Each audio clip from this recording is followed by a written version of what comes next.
do appreciate that. You think we are a success. Nobody will say, and we don't like to be called a success. So I appreciate that kind of thinking. But we're just doing our thing. We're just doing our thing. We still have aspirations. We still feel like, there's something they call, that we just feel like there's still more to be done. But we do appreciate that we think we are successful. Today, we have the privilege of spending time with a woman of vision, Mrs. Iruoma, a business strategist, a seasoned consultant, and a professional financial coach with a proven track record of transforming lives and businesses. From the Nnamokos family, she has built a legacy rooted in excellence, discipline, and impact. As the CEO of TAB Consulting, she has helped countless individuals and organizations find clarity, structure, and growth in their financial journey. Are you always this busy? Me? Yeah. Not always, actually. Not always, but there are some days that happen to be busy. So now that I have a couple of different activities at the same time, yeah. Okay, the Creston Villa is, it's actually a brand that deals more on luxury. Right, so usually we want to provide affordable luxurious housing for our target markets, and because of that, we look for, or we focus on prime houses in very good location. Location is actually our preferred, our watchword, and that's our strategy. We look for very good locations. Well, because every business or every real estate firm has their strategy. But our strategy, we want to do prime locations in Abuja, or we are doing prime locations in Abuja at a fair. But beyond business, she is a mother, a wife, and a true business mogul, balancing life and leadership with grace.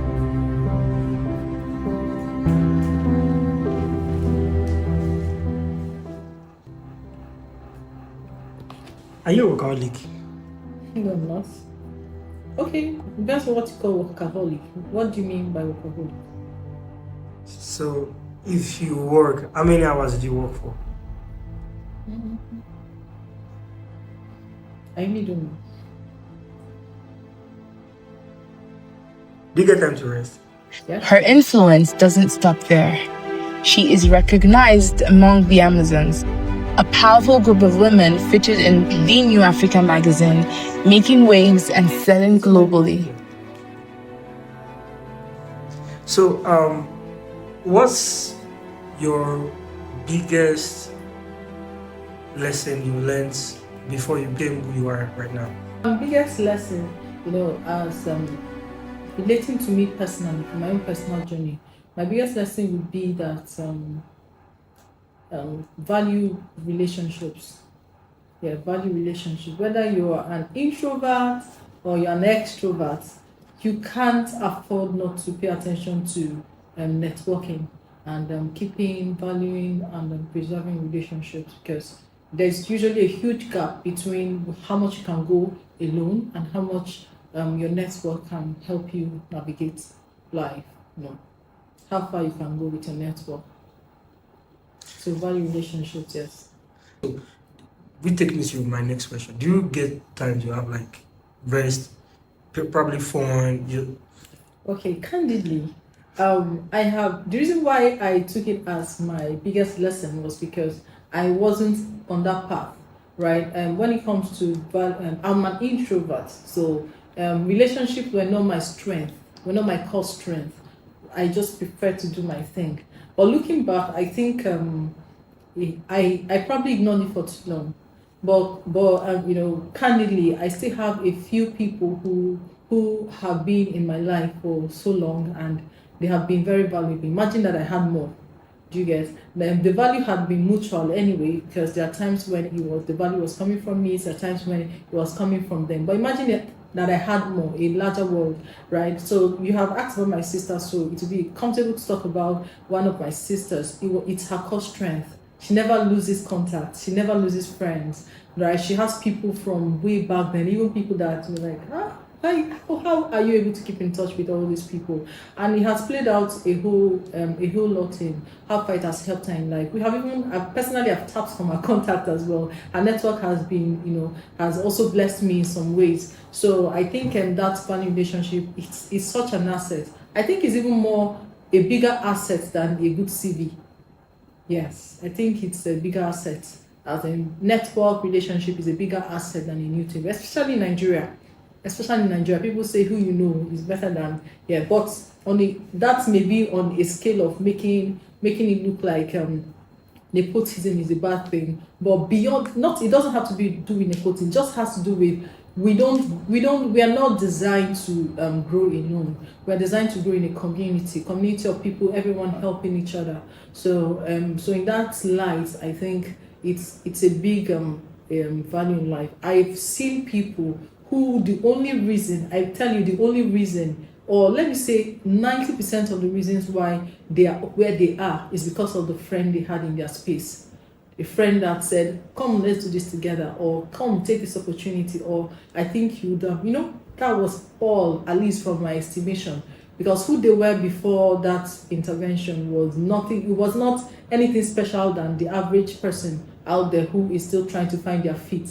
But somehow they are no longer average, in quotes, because somebody pulled their hands and they're where they are. So relationship, you have to start being intentional about managing them right.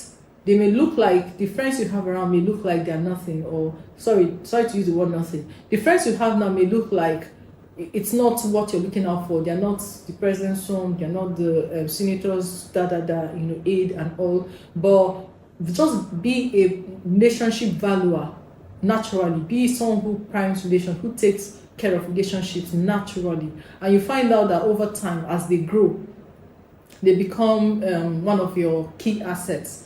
Because coming back to this particular story, the person who was in my mind when I was saying about someone who seemed like he's just very average, but he's doing very well now because of a relationship. Believe me, that relationship didn't start out like the MD son or minister. It started out as people who were just playing ball with. Both of them didn't have anything. But one person somehow grew, and they remembered his old friend. Oh, this guy I should bring him into this circle. Those friends are even stronger than the ones you meet on a note of they're already doing well, let me get in touch with them. The ones you grew up with, that you kept in touch with, they're usually stronger when it comes to how valuable they turn out to be for you in the long run. So basically, I would say value relationships, that's it.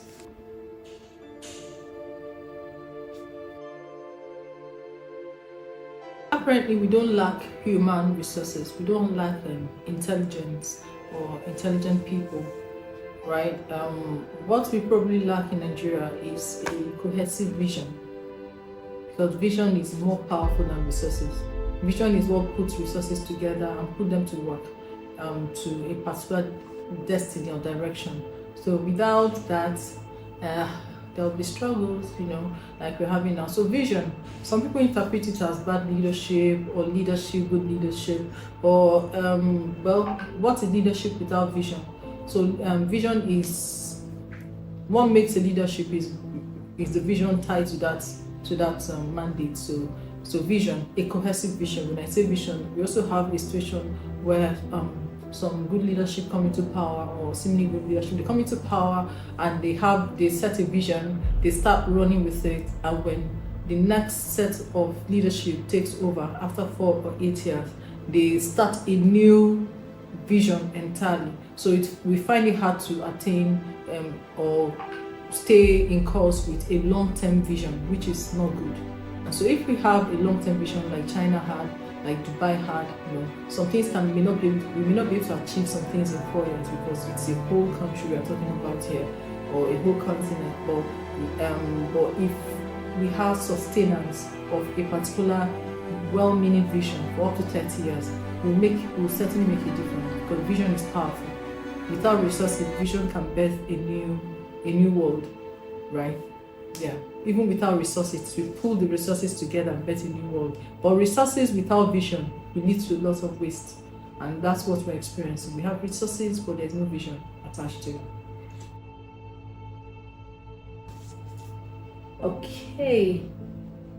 I love reading. I love reading. What are my hobbies? My husband said I don't have hobbies. I guess that's what I'm trying to remember.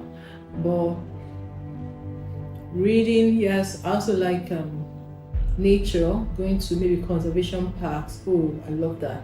Parks. I just love the experience. I love traveling.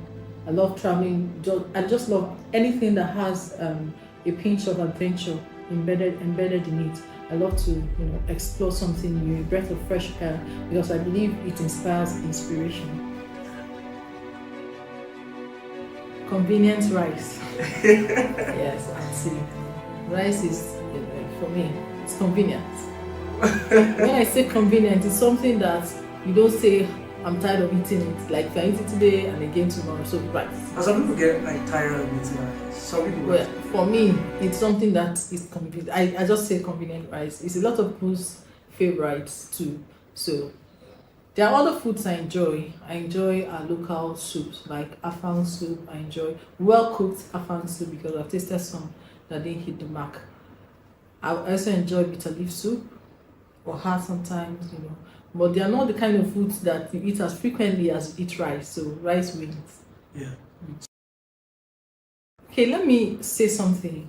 Usually, right, you are saying we are Amazons. Well, we don't really necessarily feel like we are. We're just doing our thing, right? So we do appreciate that you think we are a success. Nobody will say and we don't like to be called a success. So I appreciate that kind of thinking, but we're just doing our thing. We still have aspirations. We still feel like there's something they called that we just feel like there's still more to be done. But we do appreciate that we think we are successful. So what I would say, the risk taking.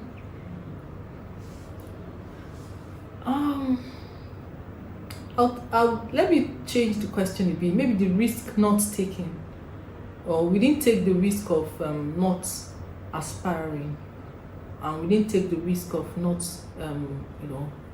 gaining more knowledge, trying new things.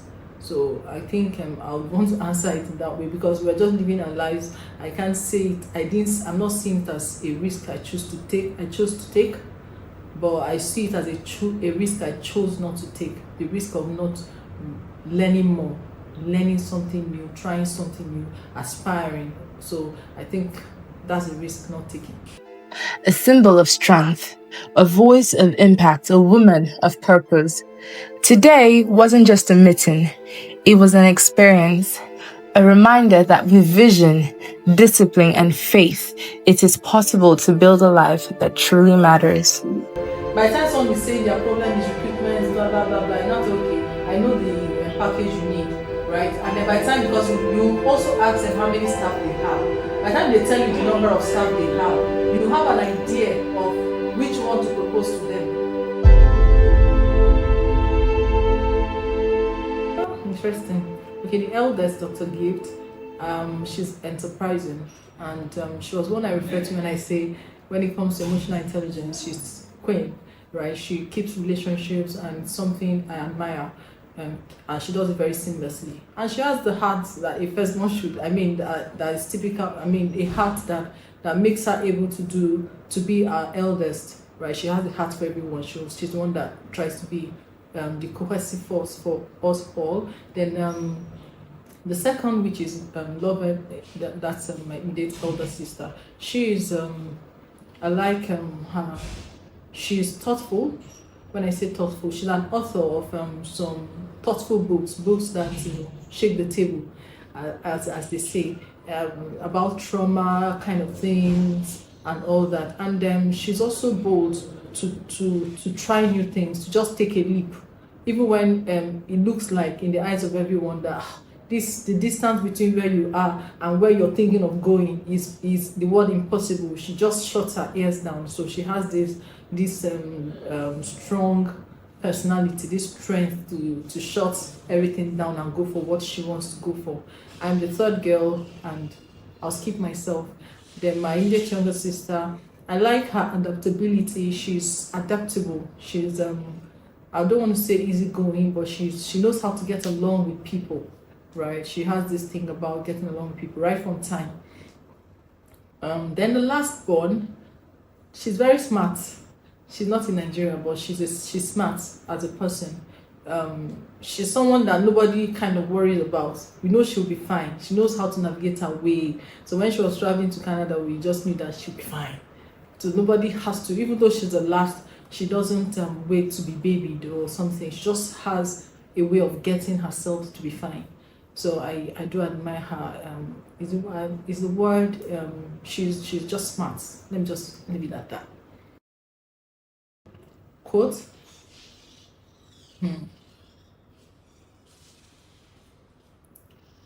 Should I use Bible quote? Anyone, yeah. Okay. I like candidly there are several, and there are different quotes have been helpful at different times. But for the sake of this interview and the one that jumps at my mind and the one that has been my quotes for a long time, that has surfaced often is the path of the just shines brighter and brighter until the perfect day. So there is no better yesterday.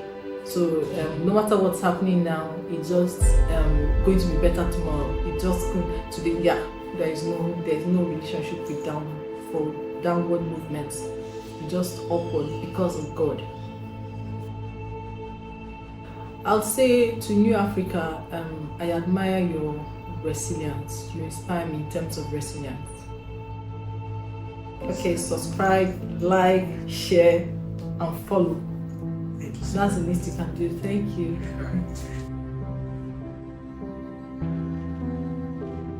Bye.